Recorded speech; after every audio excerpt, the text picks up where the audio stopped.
Car le Seigneur l'Éternel ne fait rien sans avoir révélé son secret à ses serviteurs, les prophètes.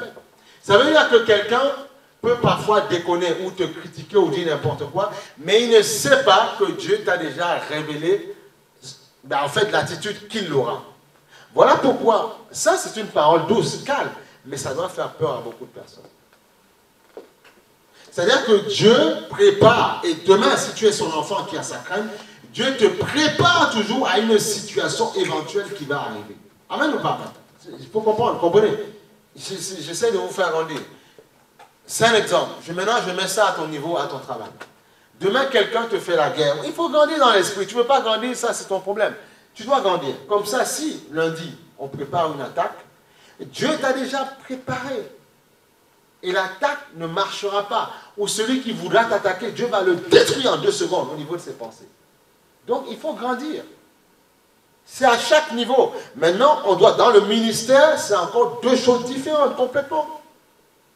Il y a l'onction, il faut comprendre une chose. Il y a l'onction que Dieu donne aux serviteurs, il y a l'onction qu'il te donne. L'onction qu'il va me donner ne peut pas être la même. Si elle est la même que toi, on meurt. C'est impossible. Ça n'a rien à voir.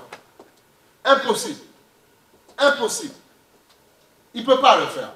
S'il le fait, l'église n'a pas de tête et l'église est détruite. Donc, il y a des choses qu'il doit te donner, qu'il ne donne pas. Pas que tu es meilleur, mais il te donne pour un but, pour une mission bien précise. C'est ça, il faut comprendre ça. C'est pour ça qu'on dit qu'il y a onction et onction. Ce n'est pas la même chose. Alléluia. C'est pas pareil. C'est pas pareil. C'est pas pareil. C'est pas pareil. C'est comme vous savez, quand vous posez la main, on prie pour les gens et tout ça. Il faut comprendre. Vous priez pour quelqu'un, même ça peut être les membres de vos familles, tout ce que vous voulez. Vous priez contre un royaume. Vous posez la main sur un royaume. La Bible dit, si le Saint-Esprit est en vous, le royaume est parmi vous. Si les démons sont dans quelqu'un, le royaume ténébreux est parmi vous. Quand tu imposes ou quand tu pries, que tu as prié par téléphone, SMS, WhatsApp, tu as prié, eux ils voient. Si toi, tu ne veilles pas sur ta vie, ils vont t'attaquer. Comment ils vont te faire les choses que tu ne voulais pas faire? C'est tout. Donc attention, moi je dis toujours aux gens, quand vous priez pour les gens, faites attention, vous priez contre un royaume. Un royaume qui peut se retourner contre vous. Et si vous n'avez pas de répondant, vous allez faire la volonté. Amen. Il faut comprendre ça. Il faut grandir. Il faut grandir.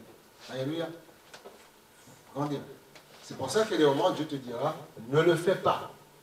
Tu ne t'es rien demandé. Tais-toi. Il ne faut pas avoir un excès de zèle. Ça peut tuer. Et ça a tué beaucoup de chrétiens.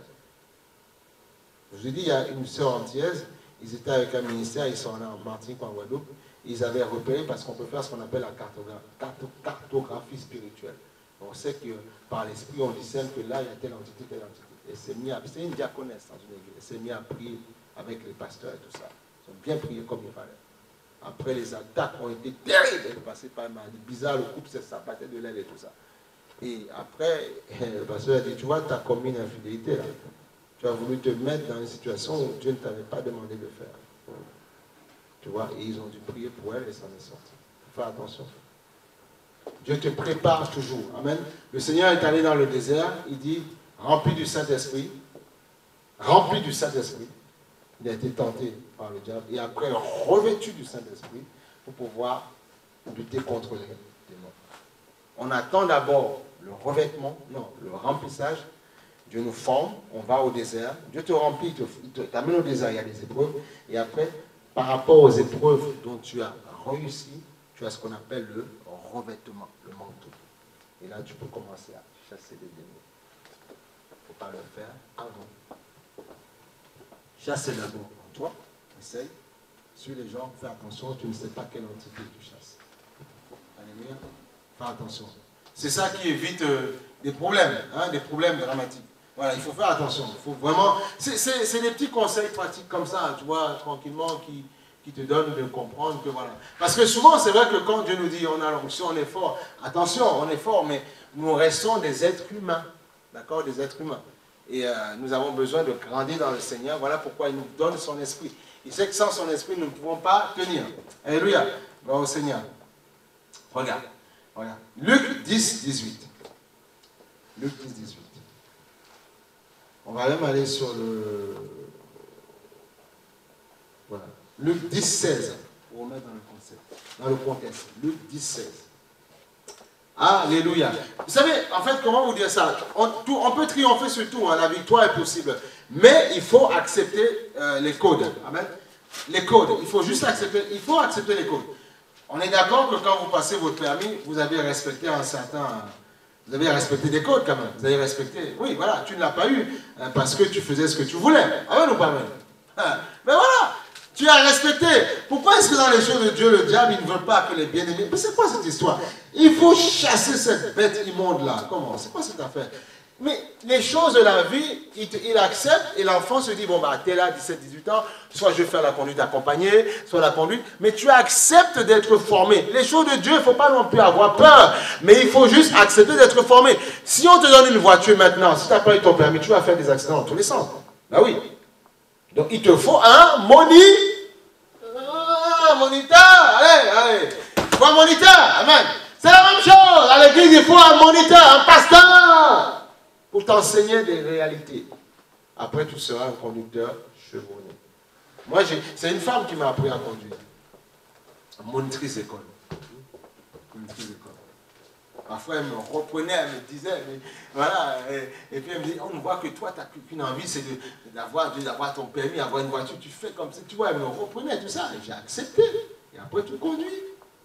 L'église, c'est pareil. Amen. Oh. Satan, c'est un filou, hein. Bon. Alors, 10, 16. Celui qui vous écoute, m'écoute. Amen. Celui qui vous rejette, me rejette. Et celui qui me rejette, rejette celui qui m'a envoyé. Donc, si tu refuses la parole de Dieu, tu refuses Jésus. Beaucoup disent, Jésus, je t'aime. Mais tu aimes Jésus, mais Jésus est Jésus est la parole de Dieu dans la Bible faite chair. Donc, si tu refuses la parole, si tu refuses la prédication, sans le savoir, tu rejettes Jésus. Amen. Tu vois, c'est ça. C'est ça qu'il veut te dire. Et dans le verset 17, il dit, les 70, parce qu'il avait envoyé 70, tu te rends compte, disciples.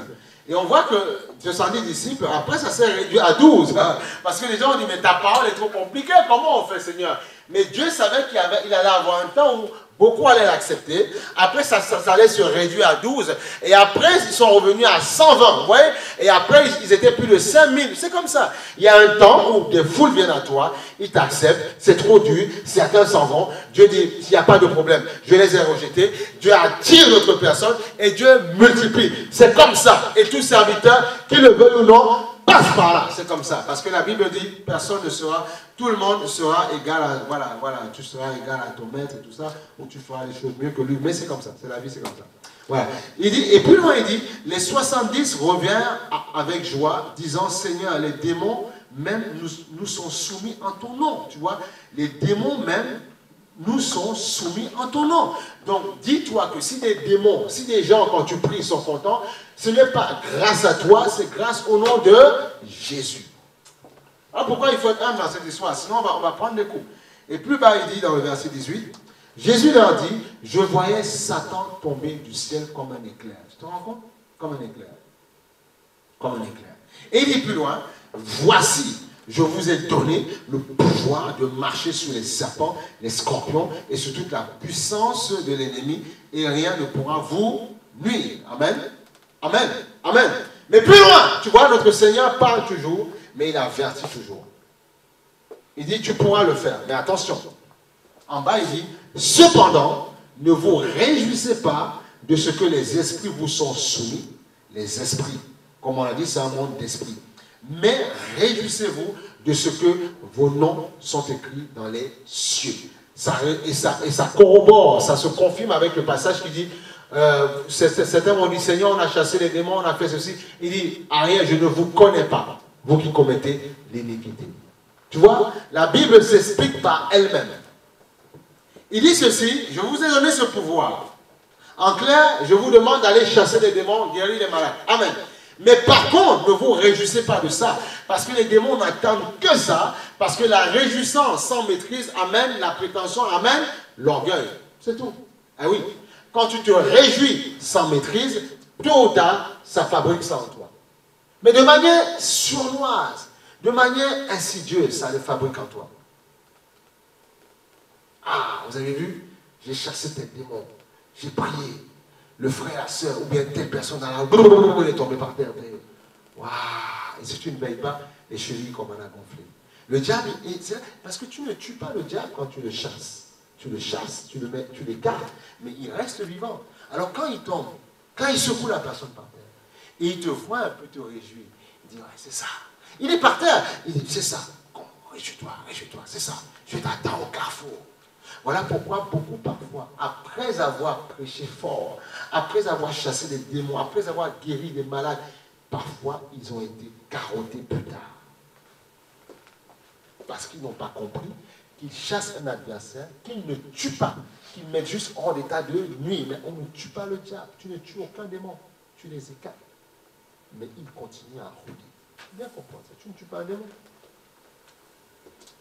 Tu peux même tuer quelqu'un, parfois qui est possédé avec un coup de poignard. Tu as tué la chair, mais le démon, il fait quoi? Il rentre dans une autre personne qui a les mêmes dispositions que l'autre.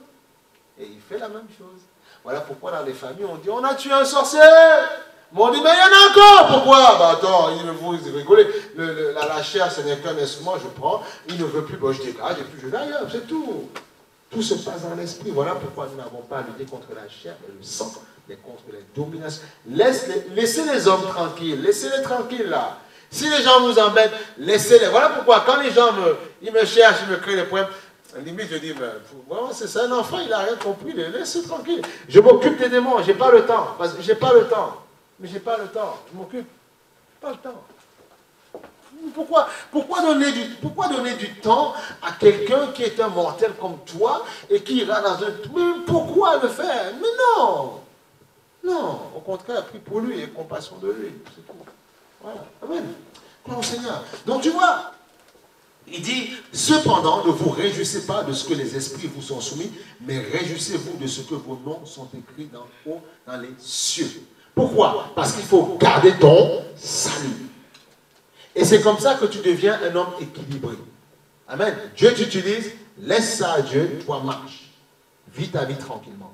Et c'est comme ça que même en étant un Superman, un grand chasseur de démons, tu peux toujours être nickel avec ta femme, tes enfants, rigoler bien comme il faut et jouer avec eux. Parce que tu as compris que tu sais séparer les choses. De la même manière que quand dans la vie de tous les jours, un homme d'affaires qui crée une entreprise, on lui dira toujours, séparez votre activité professionnelle de votre vie familiale. Ne mélangez pas tout. Parce que le jour où vous mélangez tout, le jour où la société coule, on prendra les avoirs, on prendra ta maison, on prendra ta voiture, on prendra tout. Mais si tu sépares, ils ne peuvent pas. Parce que tu as séparé dès le départ. Malheureusement, il y en a qui mélangent tout et après ils perdent tout. Et on récupère tout. Amen. Donc il y a le temps du ministère, le temps où tu fais ce qu'il y a à faire et le temps où tu sais que dans ta tête, tu dois maintenant être un homme normal, une femme normale. Et ça, c'est ce qu'on appelle l'équilibre au milieu. C'est pas, vous voyez, l'évangile, c'est pas juste alléluia, hein, c'est profond, il y a tellement de choses à comprendre, tellement. Et malheureusement, ceux qui ne comprennent pas ça, après, bon, ils font la guerre parce qu'ils ne comprennent rien, et puis c'est tout, voilà, c'est comme ça, c'est la vie. Hein. Tu sais, tu peux comprendre, tu peux avoir bac plus 10 et puis spirituellement ne rien comprendre. Hein. Il y a l'intelligence spirituelle et l'intelligence charnelle. Tu peux tout comprendre, mais être un grand matheux, mais au niveau de la Bible, tu ne comprends rien. Tu dis, ben, j'ai lu Jésus-Christ est Seigneur. Tu dis, voilà, je dis, mais tu rigoles ou quoi? Si Dieu savait que ça allait être si simple à comprendre, il n'aurait pas vu la peine de mettre en place des pasteurs. Pourquoi l'expliquer? Parce que tout le monde comprend. Non. Amen. Voilà. Regarde. Parfois même, regarde, même en maths, il y a des choses qui étaient normales. On t'écrit 2 plus 2 égale 0. Ça paraît clair. Mais il se trouve que tu ne comprends pas ce qu'il dit. Il faut que le professeur ou un élève mieux aguerri t'explique la chose. Écoutez, l'intelligence a des niveaux, à différents niveaux. Ben oui. Tu vas voir, écoutez, même un architecte. Il y a quelqu'un, celui qui est sommaire, il arrive, il dit, bon ben voilà, vous mettez des rideaux, vous mettez comme ça, un étage là. Et il y en a un autre qui arrive, lui il a l'intelligence 4 dimensions. Il voit tac, tac, tac, tac, vous pouvez poser. Je dis, mais comment ça se fait? On est les mêmes êtres humains pareils, on est rentrés dans le même local, mais comment vous avez agencé? Parce qu'il est à un autre niveau que tu n'es pas. Dans l'esprit, c'est la même chose. Il faut le comprendre une fois pour toutes. Le diable sait, pour le monde, pas de problème. Pas de problème. Mais pour les choses de Dieu, non! Dieu, vous connaissez tout. C'est faux! Il y a une dimension, c'est des sphères. C'est la même chose. C'est la même. Il faut qu'une fois pour toutes, les chrétiens le comprennent. Et ça ne va pas pousser les gens. On n'est pas en train d'écraser personne. Parce que quand les gens ne veulent pas comprendre l'évangile, le diable les fait croire qu'on est en train de les écraser. On n'écrase personne. On est juste en train de dire aux gens, c'est la même chose. C'est une école. Il y a différents niveaux. Il y a le CE2, le CM1. Il y a plusieurs niveaux dans l'évangile. Et celui qui a compris ça, il se met à table, il va à l'école, il travaille, et il va prospérer, et il va monter avec mention très bien à chaque fois. C'est la même chose. Amen. Je vous assure, c'est la même chose. Il faut une fois pour toutes le comprendre. L'église, c'est la même chose. L'église, on appelle ecclésia. Ecclésia. C'est un lieu où Dieu enseigne son peuple. Mais Dieu te demandera ton accord avant de le faire. Regardez, un président de la République, par exemple, avant de voter une loi, il ne peut pas avoir tous les pouvoirs, alors qu'il peut. Parfois, il y a des articles qui lui permettent de passer en force. Mais qu'est-ce qu'il fait? Il donne l'info à son gouvernement, il demande aux députés de voter, mais pour montrer que vraiment il n'a pas vraiment le pouvoir, les sénateurs doivent valider. Et si on n'est pas d'accord, le Conseil constitutionnel doit valider derrière. Et avant que la loi présidentielle soit votée. Dieu, c'est la même chose. C'est comme si toi, tu es un député, un sénateur. Il peut passer en force, mais il a besoin de toi pour faire, pour ratifier. Il a besoin de toi. Vous voyez, tout ce que les juristes là font, tout ce que c'est le langage spirituel, c'est le même. Pour ratifier, Dieu a besoin de toi. Dieu a besoin de ta foi. Par contre, si tu ne veux pas agir, il passera en force. Le système dans lequel nous vivons est l'exemple, la copie parfaite de ce qui se passe dans le royaume des cieux. Il faut le comprendre une fois, sinon vous n'allez pas progresser. Une fois pour toutes, il faut le comprendre. Et c'est comme ça que tu navigues tranquille. C'est là où Dieu te dit, écoute, tu n'as pas encore beaucoup de personnes à t'assurer, laisse-moi faire, et je ferai de grandes choses. Mais vous devez le comprendre comme ça. L'église n'est pas un lieu religieux. On nous a couillonnés. Ce n'est pas un lieu religieux. Ça n'a rien à voir avec ça. Et justement, ça fait les choux gras du diable, de faire en sorte que ce soit du religieux. Comme ça, chacun fait ce qu'il veut dans sa vie. Et puis, on vient à l'église se donner bonne conscience. Et après, la semaine, on refait comme on veut. Mais on n'est pas changé, on n'est pas transformé. C'est quoi cette histoire d'église où Mais, écoutez, si c'est comme ça l'église, je redeviens ce que j'étais avant. Hein. Moi aussi, je suis allé dans les machins, là, je redeviens ce que j'étais avant. C'est quoi cette église-là? On nous conduisait tous en enfer. C'est quoi cette affaire-là? Dieu t'amène quelque part, tu dois changer, tu ne peux pas rester. Si tu restes le même, ce n'est pas Dieu qui est dans cette affaire. Non. Tu dois être transformé. La Bible dit, toutes choses sont devenues nouvelles. Tu ne peux pas rester le même. C'est fort. La semaine, je fais comme je veux. Je viens me donner bonne conscience. Oui, c'est quand même vrai, c'est l'histoire de Dieu. Je vais me donner bonne conscience. Mais après, non. Tu dois être violent avec toi-même. Toi-même, tu te dis, mais c'est pas vrai ça. Si tu es devant un pasteur qui à chaque fois te dit, mais mon fils, c'est bien, t'es pas mal. Tu ne vois pas qu'on est en train de te couillonner. Regarde-toi toi-même. Parfois, il y a des chrétiens, ils savent eux-mêmes que c'est compliqué. Mais quand on leur dit, mais, tu es bien, oh, c'est pas mal. Mais ils aiment ça tout le temps, tous les dimanches. Ils aiment ça. Et après quand on prend des nouvelles, ils sont en chute. Pourquoi? Parce que tu t'es laissé séduire par un message. Non, au bout d'un moment, parfois ça peut être bien. Au bout d'un moment, parfois l'esprit, c'est quand même ton père. Il peut te dire quelque chose qui n'est pas en accord avec toi et tu dois être d'accord avec ça. C'est tout. C'est comme ça que ça se passe. C'est comme ça. Ah oui. Il y a des moments, parfois, j'ai parfois sujet à me plaindre. Il me dit, tais-toi, adore-moi loup, c'est tout. Qu'est-ce que je fasse? C'est tout. C'est pour ça que parfois, avant de se plaindre, regarde ceux qui parfois sont devant toi. Il ne faut pas penser qu'ils sont là, Non! Parfois, ils passent par des choses où ils ont sujet à dire à Dieu, mais c'est quoi le problème, Seigneur? Mais ils savent que non, il ne faut pas murmurer. Et qu'est-ce qui se passe? La puissance descend sur eux. C'est tout. Comme Jésus, il ne voulait pas aller à la croix pour notre salut. Il a dit, Seigneur, non pas ma volonté, que ta volonté se fasse, et je prends la coupe amère et je la bois. Alléluia. Gloire au Seigneur. Et c'est grâce à son acte qu'on a été sauvé. Donc moi, si je prends mon exemple ou quelqu'un d'autre, si je refuse d'être façonné par Dieu, je ne sais pas derrière la multitude d'âmes qui veut sauver. Voilà pourquoi j'accepte. Voilà pourquoi son esprit me pousse à accepter. C'est comme ça que ça se passe. Ah, il faut comprendre.